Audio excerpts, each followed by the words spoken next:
En esta parte del programa nos acompaña Daniel Bernagui. Él es doctor en Ciencias Políticas, profesor titular de la Universidad Simón Bolívar. Dani, buenas tardes, gracias por acompañarnos. Muy buenas tardes, Idani, a Jairo y a toda la audiencia. Yo comenzaría por el final de lo que Jairo decía, ¿no? ¿Cómo se entera Venezuela de lo que está ocurriendo en este momento? Porque entiendo, porque uno ve las redes sociales y lee que ningún canal en Venezuela transmite absolutamente de lo que pasa en las calles. No, absolutamente ninguno de los canales, bueno, por supuesto los públicos, es obvio que no, pero los privados tampoco, y realmente resulta muy profundamente desilusionante que son canales totalmente abiertos a la publicidad del gobierno y de empresas privadas, pero a la hora de informar, de generar la noticia, de reflejar lo que está ocurriendo en las calles que rodean a esas televisoras, simplemente no existen, no producen la información. Obviamente, uno exceptúa de la responsabilidad una buena parte de los colegas suyos, de los periodistas, porque estoy muy seguro de que la mayor parte de ellos no está autocensurado, sino que es una censura promovida por los dueños de los canales privados por intereses económicos. Ahora, es que a medida que hablamos y vamos adelante con el programa, pues no puedo dejar de ver lo que me envían la gente a través de las redes y las fotografías de los bebés afectados por las bombas lacrimógenas. Es algo realmente impactante, Daniel. Sí, bueno, justamente está circulando en las redes sociales que es la única vía, la única herramienta que tenemos todos para enterarnos de qué ocurre, pero también así para proteger a los nuestros, para cuidarlos, para darles recomendaciones de distinta índole, desde cómo se maneja el gas lacrimógeno hasta por dónde están yendo los piquetes. Ese video lo menciona, lo produce un médico que trabaja en una policlínica ubicada en la avenida principal de Las Mercedes, que es una zona, céntrica, importante, es una vía principal, y él comenta en ese video que estallaron unas bombas lacrimógenas al lado de la policlínica y que eso generó un colapso dentro de la misma, porque ese gas, esas bombas lacrimógenas tienen un gas que en realidad es un polvillo, y ese polvillo se filtró a los sistemas de aire acondicionado y ocasionó que varios de los pacientes, los internos, incluso algunos que aparentemente estaban en terapia intensiva, no lo sé, no me consta, es lo que dice el video, y este bebé, tuvieron una crisis de asfixia importante, por lo que tuvieron que ser socorridos y trasladados a otros centros, ¿no? Si bien a mí no me consta lo que pasó dentro de la clínica, sí está muy claro lo que pasó afuera de la clínica, donde unos piquetes de la Policía Nacional Bolivariana estuvo lanzando unas bombas lacrimógenas cuando prácticamente en ese momento había muy pocos manifestantes alrededor, y en particular alrededor de la clínica. Entonces, bueno, evidentemente que esta escalada de respuesta brutal por parte del gobierno nos está colocando a las puertas de un genocidio. Genocidio, una palabra dura la que acaba de pronunciar Daniel Bernagui. ¿Genocidio? Sin lugar a dudas. Yo creo que si uno mira los diferentes conceptos en el plano del derecho internacional, con el concepto, pues, o lo que implica genocidio, es la persecución por motivos diferentes, especialmente en este caso políticos, de un sector de la sociedad por lo que representa, por lo que hace, por los propósitos que tiene. En el caso de Venezuela es regresar a un sistema democrático en donde los principios del respeto a los derechos humanos, la libertad de prensa, la libre iniciativa y de manera particular la representatividad al momento de tomar decisiones de política pública siga siendo una constante. La persecución que se vive en estos momentos y la falta del principio de proporcionalidad cuando tú quieres afectar por completo un sector de la sociedad, creo que nos da para hablar de genocidio. Daniel, ¿genocidio? Bueno, es tu palabra, sí, la que acabas de... Iba a ir con otra cosa y me detuve porque me hizo, por supuesto, muchísimo ruido.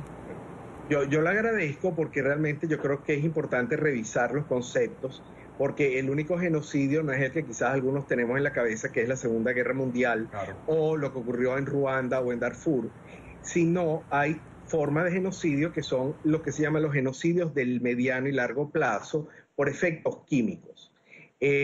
Una colega de la universidad a la cual yo me honro en pertenecer hizo un estudio muy importante donde habla de que muchas de las bombas lacrimógenas que fueron recolectadas en estos días tuvieron como fecha de vencimiento el año 2015. El componente que tienen estas bombas lacrimógenas, cuando se degrada por tiempo, por humedad, por etcétera, se degenera en algunos compuestos derivados que son de una altísima toxicidad para el ser humano, altísima. De tal manera de que quizás en el momento, obviamente en Venezuela, y afortunadamente hasta ahora, no ha habido masacres en el sentido, digamos, más tradicional de lo que se entiende como genocidio, pero sí hay un problema de afectación a la salud pública en la cual una gran cantidad de ciudadanos estuvo expuesta y está expuesta a un daño que puede ser permanente y fatal por culpa de estas bombas lacrimógenas, más todos los otros tipos de acciones de violencia, de golpe. Hay ciudadanos brutalmente golpeados que nosotros no tenemos cómo saber si sobrevivirán a esas palizas increíbles que recibieron, simplemente por exigir una mejor calidad de vida para todos los venezolanos, por exigir la libertad y la democracia, que es lo que ha caracterizado al pueblo de Venezuela en toda su historia republicana. El deseo de la democracia y de la libertad. Daniel, siguiendo con el ejercicio eminentemente conceptual del genocidio, en la cadena de tomadores de decisiones, ¿quiénes son las personas que están facultadas para tomar esta decisión de lanzar bombas lacrimógenas a la sociedad? Sí. Lamentablemente, cuando estamos en presencia de un hegemón, donde hay solamente uno de los poderes públicos que podría llamarse, entre comillas, opositor, y quiero subrayar algo, la Asamblea Nacional que fue elegida en diciembre del 2015 no es 100% opositora. Hay un porcentaje de los diputados que son afectos al oficialismo. Pero digamos, ese es el único cuerpo que uno podría entender como que tiene algún grado o mucho grado de libertad, de independencia del hegemón. Pero es que el hegemón, desafortunadamente, ya se ha vuelto una masa indiferenciada de tomadores de decisiones que incluye también a jefes de otros estados que están inmiscuidos en la política pública venezolana y donde se toman decisiones desde otras localidades geográficas que aquí se obedecen.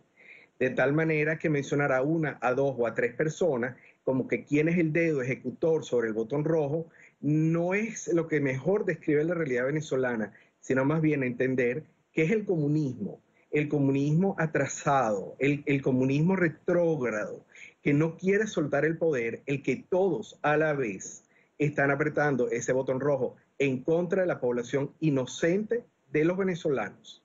Dentro de todo esta circunstancia de estos días y de todo lo que hablamos hoy, ¿cómo quedan los países que dentro del seno de la Organización de Estados Americanos insisten en que hay que dar una solución política, que hay que instaurar un diálogo, que hay que volver a la negociación? Bueno, la negociación no la descarto, que es distinta al diálogo que se ha venido planteando, que solamente ha servido para llegar hasta donde estamos. ¿Cómo quedan los países que dicen que no hay que aplicar la Carta Democrática, Jairo? Yo creo que quedan expuestos no solamente ante la incomprensión de una sociedad que exige cambios democráticos, sino que casi es una situación de complicidad, porque lo que estamos viendo en estos momentos demanda la intervención directa de la comunidad internacional, y hablamos de jefes de Estado, de gobierno, sus delegados en su condición de embajadores, que tienen que ser conscientes de lo que se vive en las calles de Venezuela, particularmente con lo que ocurre hoy en Caracas. En cierta medida, Idania, es desconocer la realidad y convertirme en cómplice de una situación que no solamente empezó ahora, tiene de tiempo atrás unos orígenes violentos muy marcados en contra de la sociedad y que no sabemos dónde va a terminar. Ahora, varias cosas me quedan por conversar con los dos, pero no quiero omitir algo que quiero enfocar con Daniel, y es una carta que Daniel envió al Comité de Premios Nobel para denunciar el abuso de poder por parte de las Fuerzas Armadas y policías en Venezuela. ¿Por qué esta carta, Daniel? ¿Tú crees que tenga respuesta? Yo quiero aprovechar la pregunta que le hiciste a Jairo para enlazarla con la misiva al Comité de los Premios Nobel. En los años 30, Lord Chamberlain fue a hablar con Hitler Y él regresa a Inglaterra triunfante, diciendo que él había logrado la paz de los 100 años. Todos sabemos lo que pasó inmediatamente después. ¿Qué es lo que pasa? El resto de los países, de alguna manera, no logra entender bien, aunque parezca increíble, lo que está pasando. Son los esfuerzos individuales de los venezolanos, de cada uno de nosotros, que ante distintas instancias, los cuales pueda tener distintos niveles de acceso, que puede dar la información real y fidedigna, corroborable, como es en el caso de la carta que yo le envié al comité de prensa de la organización del Premio Nobel. Ellos entregan anualmente el premio más importante que existe en esta humanidad, que es el Premio Nobel de la Paz. Pero el Premio Nobel de la Paz lo que hace no es solamente reconocer a quien hace el esfuerzo por la paz, sino donde no existe la misma. De tal forma que, yo sí me tomé la libertad como venezolano y como académico de escribirle directamente a ese comité, porque es un comité que es el mismo que acepta las postulaciones para cualquiera que quiera optar al Premio Nobel de la Paz. Entonces, usando eso, yo tuve esa iniciativa, pero yo invito a todos y a cada uno, no solo de los venezolanos, sino de los ciudadanos del mundo amantes de la democracia y de la libertad, que se pongan en contacto con todas las organizaciones internacionales a las que tenga contacto, con todas, no solamente con la ONU o con la OEA, también con los congresos de las distintas naciones, con los congresos de los países africanos, con el Congreso Europeo, con el Congreso Americano, con Canadá, con México. Es decir, pero también las distintas otro tipo de organizaciones gubernamentales y no gubernamentales, para hacerles llegar de mano propia, de puño y letra, la verdad de lo que está ocurriendo en el país, para concientizar poco a poco y a través de la institucionalidad la ruptura de la misma en este país. Yo tengo esperanza que voy a recibir algún tipo de respuesta. Jairo, ¿acciones de este tipo tienen respuesta? Acciones, yo creo que no, desde el punto de vista interno yo creo que la sociedad puede sentirse amedrentada, pero fíjate que la historia desde el punto de vista humano tiene una respuesta especial, no se dejan golpear, responden más duro. No, la carta de Daniel, la intención de Daniel de enviar, como venezolano, como cartas a organismos internacionales. Yo creo que sí tiene una respuesta. Bueno, y con las imágenes que trascienden eso. No, y Daniel, sí tiene respuesta, hay que tener en cuenta que de las diferentes formas de expresarse, como bien lo decía Daniel, frente a este tipo de situaciones, las organizaciones internacionales tienen un ojo avisor muy importante y logran entender el contexto. Cuando se maneja un contexto de manera generalizada y es la degradación de la administración de Miraflores, la dictadura persiguiendo por completo a cualquier ciudadano, va a tener efectos políticos inmediatos. Ahora, yo quiero compartir con ustedes dos y con nuestra teleaudiencia, por supuesto, con Jairo, Daniel, y quienes nos ven, una de las imágenes que más me ha impactado en estos días de manifestación. Y me ha impactado porque yo creo que hay un antes y un después. Y esto es lo que quiero comentar con ambos. Es una imagen que ha dado la vuelta al mundo. La ha colocado, yo creo que en redes sociales, artistas, políticos, ciudadanos comunes y corrientes. Y yo quiero compartirla con nuestra teleaudiencia. Es esta.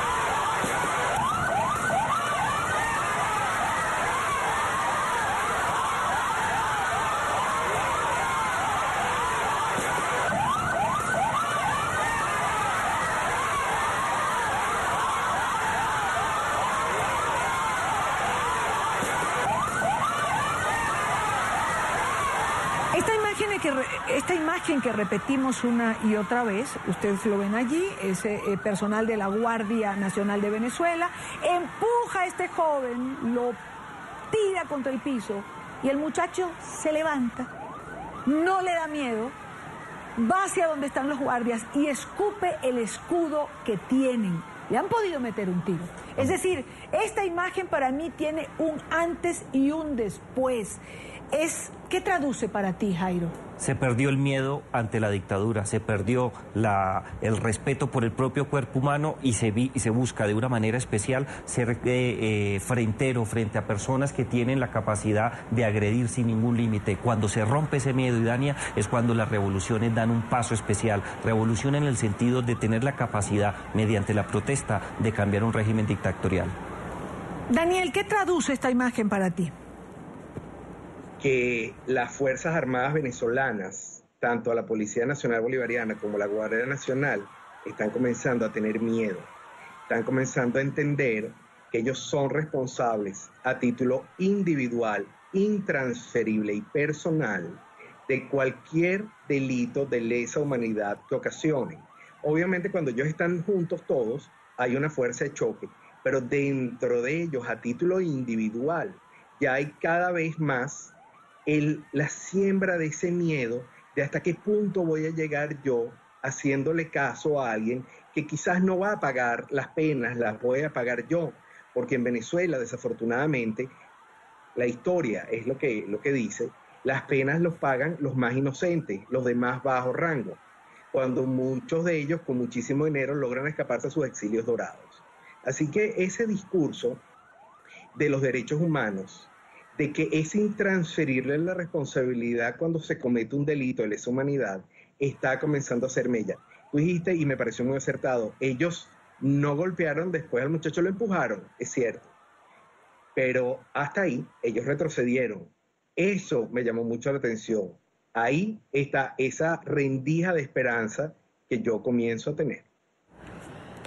Hemos visto, bueno, esta imagen lo traduce, ¿no? También hemos visto las manifestaciones como, por ejemplo, las tanquetas van o la ballena va, y sin embargo la gente está allí, hace una muralla, no retrocede. Y hay un fenómeno que es algo que quiero comentar con ambos. La primera vez que yo estuve en La Habana, en Cuba, hace muchos años haciendo un programa, nunca más me dejaron entrar, que me paré en el malecón y yo veía el mar y me decían, de aquí salen en estas balsas de caucho los cubanos que dejan la isla y van a la Florida. Y yo miré aquel mar inmenso y yo decía, ¿cuán desesperado puede estar alguien para montarse en estos botes de caucho, sin importar los tiburones o los días que se pasa allí para llegar a otro destino? Cuando yo veo a los venezolanos ahora y pienso en la falta de alimentos, en la falta de medicamentos, sabemos que ha muerto gente porque no hay simplemente algo para hacer reaccionar a un paro respiratorio, porque no hay antibióticos para tratar una enfermedad, porque hay un equipo que falla y no se puede revivir a la gente que tiene un paro cardíaco. Este efecto que yo pensé en La Habana es un efecto que puede estar pasando ahora. Es decir, ¿se puede estar peor de lo que los venezolanos están, Jairo? No, yo creo que en estos momentos es un muy buen ejemplo. Hay que tener en cuenta, Idania, que la libertad es una ilusión que no tiene precio. Y cuando estamos en este tipo de circunstancias, hacemos todo lo que sea necesario, exponiendo la vida para superar la adversidad. El lío está en que muchas personas pueden optar por irse del país. Y creo que esa es una situación crítica, porque siempre van a quedar personas que por circunstancias que no vienen al caso no logran salir ante el cerco de la dictadura. Es una alternativa, sin duda que lo es, pero no es una solución en el corto plazo a la situación que se vive en Venezuela. Daniel, voy contigo. Hay 2 o 3 textos de mi filósofo político preferida, que es Hannah Arendt. Uno de ellos, La condición humana. Sí. El otro es Los orígenes del totalitarismo. El tercero es Eichmann en Jerusalén. Realmente, a través de esas 3 obras extraordinarias, ella describe muy bien cómo el ser humano, desde tiempos inmemoriales hasta el presente, tiene una ansia absoluta de libertad. Yo quiero hacer énfasis en eso, porque en el caso venezolano no se está luchando solamente por la restitución de la democracia. La restitución de la democracia es un segundo paso vital, pero el primer paso es recuperar la libertad en todos los sentidos. Cuando se pierden los derechos individuales a la vida y a la calidad de vida, lo que se está luchando es por la libertad. Obviamente, la depauperación de la sociedad siempre puede ser peor y más profunda, pero yo pienso que ya los venezolanos han visto demasiados muertos por el tema de la inseguridad, demasiados muertos por el tema de no poder tratar enfermedades, algunas más complicadas, pero otras triviales, y sobre todo hay madres que ven morir a sus hijos por falta de alimentación. Yo creo que ya el venezolano entendió que más allá del tema del personalismo político que tanto daño ha hecho, ahorita hay una unión absoluta que es inviolable por recuperar la libertad. Nosotros somos un pueblo de libertades y creo que ahorita lo estamos reviviendo. Bueno, quiero darle las gracias a Daniel Barnaghi por acompañarnos en vivo y directo desde Caracas. Antes de despedirte, una pregunta como ciudadano que estás en tu residencia, en un edificio. ¿Cómo están lidiando los ciudadanos que no están en la calle manifestando, pero que están sufriendo el efecto también de las bombas lacrimógenas? Y lo digo porque vi en tus cuentas que eso también te ha ocurrido a ti. Sí, bueno, ha habido momentos sumamente difíciles porque el acceso, por ejemplo, al alimento y a las exiguas los medicamentos que uno pudiera conseguir se vuelve inviable cuando hay los bombardeos. Debo decirlos con ese nombre porque son bombardeos. El hecho que sean gas lacrimógeno no lo hace un menos bombardeo. Y realmente, por ejemplo, donde yo vivo es una zona popular donde hay muchísima gente mayor, sola, y tratamos entre todos los vecinos de ayudarnos unos a otros. Nos ha enlazado mucho, pero obviamente vivimos con miedo. Es el miedo de ver el día a día, por un lado la muerte, por el otro lado la expectativa y de la lucha hacia la libertad. Cada quien tiene que tomar su decisión de cómo lucha. Para cada persona, por ejemplo, alguien que está enfermo, luchar es rezar, eso también se vale. Para otros, los que salimos al fragor, de respirar las bombas también es luchar. Y para otros que deciden pensar, analizar y escribir cartas también es luchar. Lo que importa es luchar. La libertad no es gratuita. Gracias, Daniel. Gracias por estar con nosotros. Buena tarde para ti dentro de lo que cabe.